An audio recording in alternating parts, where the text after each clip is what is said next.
దేవుడికి గర్వం వస్తుందా? ఒకసారి గోపికలకు వచ్చింది. అప్పుడు కృష్ణుడు ఏం చేశాడో తెలుసా? ఈ కథలో కృష్ణుడు వెన్నె తినడు, ఆడుకోడు, కానీ గోపికలకు జీవితాంతం గుర్తుండే గుణపాఠం నేర్పాడు.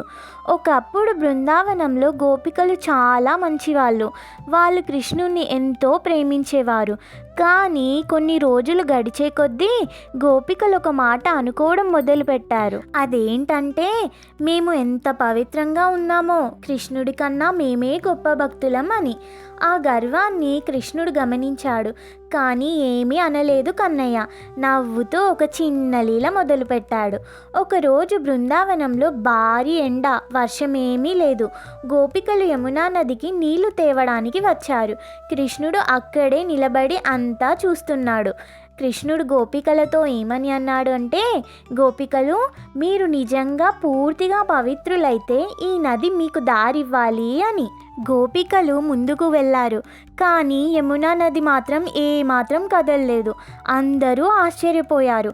అప్పుడు ఒక గోపిక కన్నీళ్లతో చెప్పింది, కృష్ణ, మేము నీ భక్తులం, కానీ మాకు నిజంగా చాలా గర్వం వచ్చింది. మమ్మల్ని క్షమించు కృష్ణయ్య అని. అంతే, యమునా నది నెమ్మదిగా రెండు వైపులా చీలింది.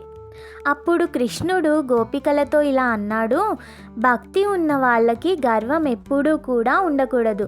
గర్వం వస్తే భక్తి తగ్గిపోతుంది అని. ఆ మాట విన్న గోపికలు తల వంచారు. ఆ రోజు నుంచి వాళ్ళ ప్రేమ మరింత భక్తిగా మారింది. ఈ కథ నుంచి మనం తెలుసుకోవాల్సిన నీతి ఏమిటి? గర్వం ఉంటే దేవుడు దూరం అవుతాడు, అదే వినయం ఉంటే దేవుడు దగ్గరవుతాడు. నిజమైన భక్తికి తల వంచడం అవసరం అని. ఈ కథ కనుక మీకు నచ్చినట్టయితే మరియు ఇలాంటి కృష్ణుని కథల కోసం మా ఛానల్కి సబ్స్క్రైబ్ చేసుకోండి. Don't forget to like, share and comment. Thank you.